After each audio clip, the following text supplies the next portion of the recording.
अस्सलाम वालेकुम हज़रात। पहले आप ये धीरेन्द्र शास्त्री जी की वीडियो देखिए, और अगर मैं कुछ बोलूँगा तो आपको पता ही है कि बवाल हो जाएगा बहुत ही तगड़ा। तो मैं बगैर कुछ बोले आपको ये वीडियो दिखाना चाहता हूँ। आप इस वीडियो को देखिए, उसके बाद कमेंट बॉक्स में बताइए। 2 नंबर पंडाल में एक पीली साड़ी पहने रेलिंग से टिकी हुई महिला बैठी है। 2 नंबर पंडाल में एक तो रेलिंग के पास में जहाँ बांस पर की रेलिंग है। बांस की रेलिंग लगी, वहाँ पीली साड़ी पहने जो टिकी हुई बहन जी बैठी है। ये एक ब्लूटूथ ईयरपीस है जो कि साइज में राजमा से भी छोटा होता है। ये डिवाइस एग्जाम्स में चीटिंग के लिए बनाया गया था और ये मार्केट में इजीली अवेलेबल है। So hello guys, welcome back to this video. तो बिना वक्त गवाए शुरू करते हैं पार्ट 2। तो गाइस पार्ट 1 को देखकर आपको ये समझ आ चुका होगा कि ये पाखंडी फर्जी पर्चा बनाकर कैसे मासूम और भोली भाली जनता को बेवकूफ बनाता है। और अगर आप बिना पार्ट 1 देखे पार्ट 2 देख रहे हैं तो मेरा सजेशन है आपको पहले आप पार्ट 1 देखें, वरना पार्ट 2 पर ट्रस्ट करना आपके लिए थोड़ा मुश्किल हो सकता है। तो चलिए शुरू करते हैं। अगर आप इनके दिव्य दरबार के शोज कंप्लीट देखोगे तो आप नोटिस करोगे कि ये लाखों की भीड़ में से 10-12 लोगों को अलग अलग जगह से चुनते हैं, जिनमें मुख्य 3 तरह के लोग होते हैं। पहले वो जिन्हें नाम लेकर बुलाया जाता है, दूसरे वो जिन्हें आगे से रैंडमली बुलाया जाता है, और तीसरे वो जिन्हें पहनावे से या जो भीड़ में सबसे अलग दिख रहे होते हैं उन्हें बुलाया जाता है। इसके अलावा आप ये भी नोटिस करोगे कि जिन लोगों को पहनावे से या आगे से रैंडमली चुना जाता है उन्हें कभी भी नाम लेकर नहीं बुलाया जाता। और बाएं कंधे पर यानी बाएं हाथ के कंधे पर गमछा होगा।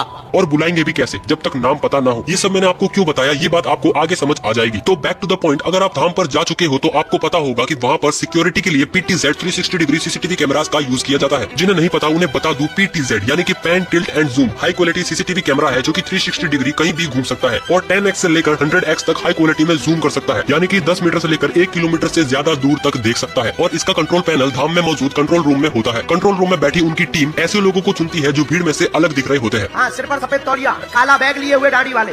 लेकिन अब मेन क्वेश्चन ये है कि ये इन्फॉर्मेशन धीरेन्द्र शास्त्री तक कैसे पहुंचाई जाती है। तो आज की इस वायरलेस टेक्नोलॉजी के रहते ये करना कोई बड़ी बात नहीं है, लेकिन हमारी भोली भाली जनता इस टेक्नोलॉजी के बारे में नहीं जानती। ये काम होता है GSM मॉड्यूल और ब्लूटूथ डिवाइस की मदद से। ये एक ब्लूटूथ ईयरपीस है जो कि साइज में राजमा से भी छोटा होता है। ये डिवाइस एग्जाम्स में चीटिंग के लिए बनाया गया था और ये मार्केट में इजीली अवेलेबल है। ये 2-वे कम्युनिकेशन को सपोर्ट करता है, लेकिन इस केस में ये सिर्फ धीरेन्द्र शास्त्री तक इन्फॉर्मेशन पहुंचाने का काम करता है। और कभी कभी ये डिजिटल स्क्रीन का भी यूज कर लेते हैं, जिसका कंट्रोल एजेंट के हाथ में होता है। जब भी धीरेन्द्र शास्त्री को एजेंट से कॉन्टेक्ट करना होता है तो वो कुछ कोड वर्ड का यूज करते हैं। राम साधु जी,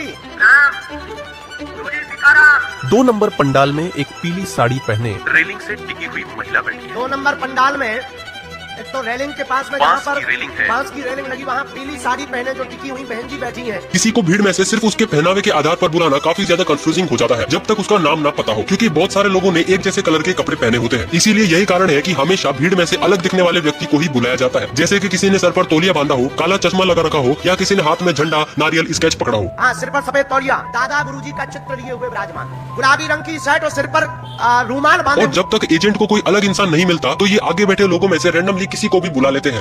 बिटिया, बहन जी, आपके बगल वाली बहन जी जो चश्मा लगाए हुए माता जी बैठी, जी माँ आ जाओ माँ। और जिन 2-3 लोगों का नाम लेकर बुलाया जाता है, या तो वो लोग स्क्रिप्टेड होते हैं या ये वो लोग होते हैं जिनका नाम टोकन में निकलता है। जिनको नहीं पता कि टोकन सिस्टम क्या है, ये एक अर्जी लगवाने का माध्यम है जो बिल्कुल लॉटरी सिस्टम की तरह काम करता है। बागेश्वर धाम में आयोजित होने वाले दिव्य दरबार का हिस्सा होने के लिए बागेश्वर धाम से टोकन लेना पड़ता है। इस टोकन वाले पर्चे में अपना नाम, पता और मोबाइल नंबर लिखकर बागेश्वर धाम में जमा करना होता है।